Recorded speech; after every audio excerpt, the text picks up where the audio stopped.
ETF index mutual funds నేర్చుకుని stock మార్కెట్లో రాణించాలనుకుంటున్నారా? వెంటనే ఈ నెంబర్కి కాల్ చేయండి. Hello viewers, welcome back to our channel. ప్రస్తుతం మనతో పాటు ఉన్నారు consumers affair committee chairman Mandadi Krishna Reddy గారు. సార్తో మాట్లాడదాం. నమస్తే సార్. నమస్కారం అమ్మా. సార్, ప్రస్తుతం అమెరికాలో జాబ్స్ లేక ఉన్నటువంటి జాబ్స్ని కూడా జాగ్రత్తగా కాపాడుకుంటూ వస్తున్నారు మన వాళ్ళు, భారతీయులు. చాలా మంది పార్ట్ టైం జాబ్స్ చేయొద్దు, తిరిగి వెళ్ళిపోవాలని చెప్తున్నాడు. ఇల్లీగల్ ఇమిగ్రెంట్స్ ఎవరైతే ఉన్నారో వాళ్ళందరినీ కూడా అలర్ట్ చేస్తున్నాడు ట్రంప్. మరి ఈ నేపథ్యంలో కొత్తగా ఇప్పుడు యుఎస్ఏలో 7 జాబ్స్ అంటే ఎంప్లాయ్మెంట్ కొంచెం హై శాలరీతో ఉన్నవి, డిమాండ్తో ఉన్నవి, ఇప్పుడు ఈ 7 జాబుల కోసం కూడా చాలా మంది పరుగులు పెడుతున్నారంట. ఏంటంటారు ఇవన్నీ? ఇప్పుడు కొత్తగా వచ్చినటువంటి 7 జాబులు అంటారా? గతంలో కూడా ఉన్నాయా అంటే ఏం చెప్తారు? వీటిలో కూడా చూసుకుంటే nurse practitioner, next IT manager job, physician assistant, financial manager jobs, software developer, information security, medical health services manager post, ఇవన్నీ కోవకు చెందినవి ఉన్నాయి. వీటి శాలరీస్ కూడా బాగున్నాయంట, డిమాండ్ కూడా ఎక్కువ ఉందని చెప్తున్నారు. ఒకసారి వాటి గురించి. ఇప్పుడు మీరు చెప్పినటువంటి 7 కేటగిరీలు కూడా గతంలో ఎప్పటి నుంచో డిమాండ్ ఉన్నటువంటి జాబ్స్ ఏవి. వీటికి హైలీ ప్రొఫెషనల్ పీపుల్ కావాలి, అంటే మేధావులైన వ్యక్తులు. మామూలుగానే చదువు ఒకటే కాకుండా చదువుతో పాటుగా అన్ని స్కిల్స్ ఉండేటువంటి వ్యక్తులు కావాలి. సపోజ్ నర్సింగ్ తీసుకోండి. నర్సింగ్కి ఒక అమెరికాలోనే కాదు, ప్రపంచంలో అన్ని కంట్రీస్లో కూడా డిమాండ్ ఉంది. నర్సింగ్ అంటే చాలా మంది ఏమనుకుంటారంటే మామూలుగా ఒక 6 నెలలు సంవత్సరం పాటు నర్సింగ్ ట్రైనింగ్ లాంటివి కొన్ని ఇన్స్టిట్యూట్స్ వచ్చాయి, చాలా ఇన్స్టిట్యూట్స్ వచ్చాయి, కొన్ని వందల ఇన్స్టిట్యూట్స్ వచ్చాయి. అవి ఇచ్చే ట్రైనింగ్ కాదు. బీఎస్సీ నర్సింగ్ చేసి డాక్టర్తో ఈక్వల్గా ఎంబీబీఎస్తో ఈక్వల్ అయినటువంటి నర్సింగ్ ఇది. ప్రొఫెషనల్ నర్సెస్ అంటారు వీళ్ళు. వీళ్ళకి వాళ్ళ గవర్నమెంట్ జాబ్స్ కావాల్సి ఉన్నాయి. అసలు గవర్నమెంట్ జాబ్స్ కంప్లీట్గా ఫిల్ఫిల్ కాకుండా ఉన్నటువంటి వాళ్ళు, అంటే గవర్నమెంటే అడుగుతోంది ఎవరన్నా అట్లాంటి నర్సెస్ ఉంటే మేము జాబ్స్ ఇస్తామని చెప్పి. అలాగే కార్పొరేట్ హాస్పిటల్స్లో వాళ్ళకి విపరీతమైన డిమాండ్ ఉంది. అలాంటి వాళ్ళు దొరకడం కష్టం. ఎందుకంటే కొద్ది మంది మాత్రమే బీఎస్సీ నర్సింగ్ వెళ్ళేటువంటి వాళ్ళు ఉన్నారు. వాళ్ళు పూర్తి చేసిన తర్వాత అవసరమైతే ఎంఎస్సీ నర్సింగ్ కూడా వెళ్ళేటువంటి వాళ్ళు ఉన్నారు. దాంట్లో హైలీ ప్రొఫెషనల్ వెళ్ళే వాళ్ళు ఉన్నారు. కాబట్టి ఇప్పుడు ఏదైతే కనబడుతున్నాయో, ఇప్పుడు ఈ జాబ్స్కు డిమాండ్ ఉందని, ఈ యాప్కు డిమాండ్ మొదటి నుంచి ఉంది, వాళ్ళ కొత్త వచ్చిన డిమాండ్ కాదు ఇది. తర్వాత దీనికి తోడుగా ఇంకేమవుతుందంటే ఇప్పుడు అన్ని జాబ్స్ నుంచి బయటకు పంపించారు.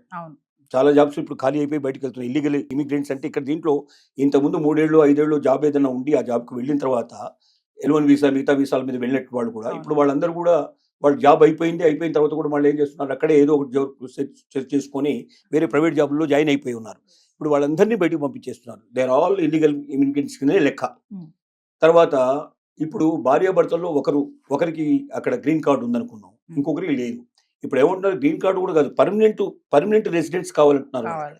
పర్మనెంట్ ఇద్దరు భార్యాభర్తలు ఇద్దరు రెసిడెంట్స్ అయితేనే వాళ్ళకి పుట్టే పిల్లలు అమెరికన్స్ అవుతారు, లేకపోతే కారు. ఇంతకుముందు ఏంటంటే ఇందులో ఒక్కరైనా సరే దీంట్లో ఉన్నట్టయితే, గ్రీన్ కార్డు ఉన్నవాడైనా సరే అమెరికాలో పుడితే అసలు ఏ కార్డు లేకపోయినా అమెరికాలో పిల్లడు పుడితే అమెరికన్ అవుతాడు. అప్పుడు పిల్లలు అమెరికన్ పుట్టిన తర్వాత చాలా మంది ఏంటంటే ప్రెగ్నెన్సీ తోటి అక్కడికి వెళ్ళిన వాళ్ళు ఉన్నారు. అక్కడికి వెళ్ళి డెలివరీ చేసుకోవాలని పద్ధతులు. ఇప్పుడు ఆ డెలివరీ చేసిన వాళ్ళు కూడా, గతంలో డెలివరీ చేసిన వాళ్ళు కూడా ఇప్పుడు బయటకు పంపించే పరిస్థితి ఉంది. అలాగే ఇప్పుడు వచ్చే కొత్త వాళ్ళకి మాత్రం ఎట్టి పరిస్థితుల్లో ఛాన్స్ లేదు.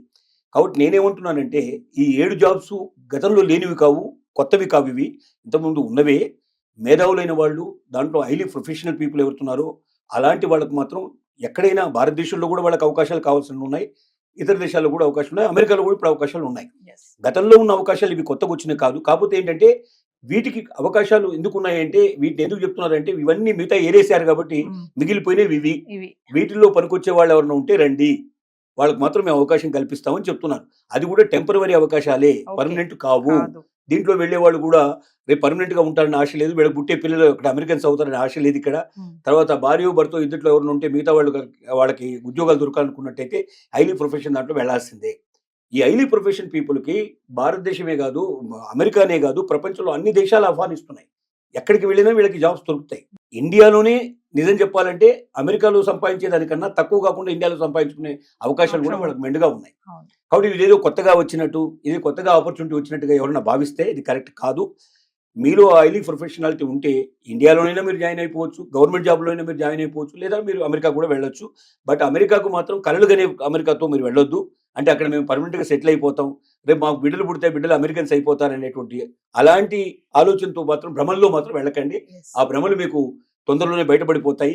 ఇప్పుడు ట్రంప్ ఉన్నంత కాలం, లేదా ట్రంప్ లాంటి వాడే ఇంకొకరు అయిపోతున్నా ఇంకొకటి వచ్చేవాడు, అదే ట్రంప్ని కంటిన్యూ చేసినట్టయితే మాత్రం అమెరికన్ చరిత్రలో మన వాళ్ళు ఉండడానికి చాలా కష్టంతో కూడుకున్న పని. పర్మనెంట్ గా రెసిడెంట్స్ అయ్యాము అమెరికన్ అనేటువంటి ఆలోచనతో ఊహతో వెళ్ళకండి. టెంపరీగా పనిచేసి మళ్ళీ వచ్చి భారతదేశంలో మనం సెటిల్ అవుతాం అనే ఉద్దేశంతో మాత్రం వెళ్ళండి. భ్రమంలోంచి బతకండి, నిజంలో బతకండి, వాస్తవంలో బతకండి. అలాంటి వాస్తవానికి ఎప్పుడు కూడా ఇండియాలోనే కావాల్సిన ఆపర్చునిటీస్ ఉన్నాయి. నిజంగా చెప్పాలంటే దమ్మున్న వాడికి భారతదేశానికి మించిన దేశం మరొకటి లేదు. భారతదేశంలో ఉన్నటువంటి సౌకర్యాలు ఇంకెక్కడ లేవు. సపోజ్ ఇప్పుడు అమెరికా తీసుకోండి. అమెరికాలో ప్రెసిడెంట్ కూడా తన సూట్ కేసు తనే మోసుకుంటాడు, తన వస్తువులు తనే మోసుకుంటాడు. ఎవరు వేరే వాళ్ళు వచ్చి ఎవరు సాయం చేయరు. కానీ ఇండియాలో అట్లా కాదు. ఇప్పుడు ఉదాహరణకు తీసుకో అంటే వైట్ హౌస్లో పనిచేసే వాళ్ళ సంఖ్యతో పోలిస్తే 100 రెట్లు ఎక్కువగా మన ప్రెసిడెంట్ ఆఫ్ ఇండియాకి నౌకర్లు చాకర్లు ఉంటారు. అక్కడ ఎందుకు తక్కువ ఉంటారంటే అక్కడ ఎవరి పని వాళ్ళు చేసుకోవాలనేటువంటి ఒక సిద్ధాంతం మీద ఉండేటువంటి దేశం అది. కాబట్టి ఇక్కడ డబ్బు ఉంటే భారతదేశంలో ఉన్న సుఖాలు, సంతోషాలు, తీసుకునేటువంటి సౌకర్యాలు, సేవలు ఇంకెక్కడా ప్రపంచంలో దొరకవు. కాబట్టి మనం దమ్ముంటే, శక్తి ఉంటే మన దేశంలోనే మనం ఒక ఉద్యోగం చేయడం కాదు, 10 మందికి ఉద్యోగాలు ఇవ్వగలిగేటువంటి పరిస్థితి ఏర్పడుతుంది ఇలాంటి మేధావులు ఉంటే. కాబట్టి వేరే దేశానికి వెళ్ళాలి, అమెరికాకు వెళ్ళాలనే భ్రమలను తొలగించుకొని వీలైనంత వరకు ఇండియాలో స్థిరపడి ఈ దేశ సంపదను పెంచడానికి ప్రయత్నం చేసినట్టయితే దేశానికి మంచిది, జాతికి మంచిది, మనకు ఇక్కడ ఉన్న భారతీయులకు కూడా ఎంతో మేలు జరిగే అవకాశాలు ఉన్నాయి. కాదు కూడదు వెళ్ళొస్తామంటే ఓ 3 ఏళ్ళు 5 ఏళ్ళు ఏదో ఒక టూరిస్ట్గా వెళ్ళినట్టుగా వెళ్ళి మీ కేపబిలిటీస్ ఇంకా పెంచుకొని మీరు మళ్ళీ తిరిగి వాపసు వస్తారనేటువంటి ఉద్దేశంతో మాత్రం వెళ్ళండి తప్ప అమెరికాలో స్థిరపడతాం, శాశ్వతంగా అక్కడే ఉంటాం అనేటువంటి భ్రమలతో మాత్రం వెళ్ళకండి అని విజ్ఞప్తి చేస్తున్నాం. అంటే కృష్ణారెడ్డి గారు ఇప్పుడు ఇక్కడ శాలరీ కానీ వీటికి ఏంటంటే డిమాండ్ కూడా ఎక్కువ ఉంది. 7 ఉద్యోగాలు ఏవైతే ఉన్నాయో అంటే ఇప్పుడు ఖచ్చితంగా స్మార్ట్ గా ఉండాలి, టాలెంట్ ఉన్న వాళ్ళు, స్కిల్స్ ఉన్న వాళ్ళకే ఇవి వర్తిస్తాయి అంటే ఏం చెప్తారు? ఖచ్చితంగా సర్టిఫికెట్తో మాత్రం రావండి ఇవి. సర్టిఫికెట్ ఉన్నంత మాత్రం రావు. నిజమైన స్కిల్ ఉండాలి, నిజమైన క్యాపబిలిటీ ఉండాలి వాళ్ళలో. అంటే ఆ జాబ్లోకి వెళ్ళంగానే అక్కడ ఏమాత్రం కూడా తేడా రాకుండా సర్వీసెస్ ఇవ్వడం మొదలు పెట్టాలి, వెంటనే వెళ్ళాలి. అంటే మళ్ళీ ట్రైనింగ్ లాంటివి కూడా ఉండవు ఇక్కడ. అంటే ఆల్రెడీ స్కిల్డ్ అయిన వాళ్ళు, ఆల్రెడీ నేర్పడతనం ఉండేటువంటి వాళ్ళకి మాత్రం ఈ జాబ్స్ వర్తిస్తాయి. అంటే the day when you are entering the job ఇమీడియట్గా నీకు వర్క్ స్టార్ట్ అవుతుంది. అంటే మళ్ళీ తడుముకోవడం కానీ లేదా నేర్చుకోవాలనే ఆలోచనలో ఉండే వాళ్ళు మాత్రం ఎక్కువ రోజులు ఉండరు. విత్ ఇన్ డేస్లోనే తెలిసిపోతుంది, వాళ్ళు వెంటనే బయటికి పంపించే అవకాశాలు ఉంటాయి. ముందు ఇంటర్వ్యూలోనే చాలా స్కిల్స్ మొత్తం పరీక్ష చేస్తారు వాళ్ళు. అమెరికన్ సిస్టంలో ఎక్కడ కూడా మనలాగా డబ్బు ఇస్తూనో లేకపోతే ఎవరితో మనం రికమెండ్ చేసుకుంటూనో పిలిచేటువంటి క్యాండిడేట్స్ అక్కడ ఉండరు. ఖచ్చితమైన వాళ్ళలో స్కిల్ ఉండి హైలీ క్యాపబిలిటీ ఉండేటువంటి వాళ్ళు మాత్రం నిలబడతారు. అంటే ఎవరైతే సర్టిఫికేట్ మా దగ్గర ఉంది, మేము వెళ్ళిపోవచ్చు అని దుప్పంతో వెళ్ళే వాళ్ళు మాత్రం మళ్ళీ ఫెయిల్ అయ్యడానికి రావాల్సిన పరిస్థితి ఏర్పడుతుంది. కాబట్టి ఆలోచించుకోండి, మీ దగ్గర నిజమైన స్కిల్ ఉందా, ఆ వర్క్ మీరు వెంటనే మొదలు పెట్టగలుగుతారా? 0 ఓవర్ అంటారు. మనం వెళ్ళంగానే స్టార్ట్ చేయాలి వర్క్. ప్రతి నిమిషం ఆ నిమిషంలోంచి మీకు వర్క్ ఏంటో బయటపడిపోతుంది. అంటే మీ స్కిల్ తెలిసిపోతుంది. మీరు ఒకవేళ ఫెయిల్ అయితే విత్ ఇన్ 1 or 2 days మళ్ళీ తిరిగి టప్ప కట్టుకుని వెనక్కి రావాల్సిన పరిస్థితి ఏర్పడుతుంది. కాబట్టి నిజమైనటువంటి వ్యక్తులు, నిజమైన శక్తి ఉన్నటువంటి వ్యక్తులు, నిజమైన తెలుసుకునేటువంటి వ్యక్తులు ఖచ్చితంగా యూఎస్లోనే కాదు ప్రపంచంలో చాలా దేశాలు ఆహ్వానిస్తున్నాయి. ఇప్పుడు చెప్పిన 7 సంబంధించినటువంటి ఏవైతే కేటగిరీస్ ఉన్నాయో వీటికి దేశం మంది కాదు, ప్రపంచంలో అన్ని దేశాల్లో కూడా దీని డిమాండ్ ఉంది. వేరే దేశాల్లో కూడా యూఎస్ కన్నా ఎక్కువ సాలరీ ఇచ్చేటువంటి దేశాలు కూడా ఉన్నాయి, పిలుస్తున్నాయి. వాళ్ళకి ఇండియాలో కూడా అంతకన్నా ఎక్కువ అవకాశాలు ఉన్నాయి.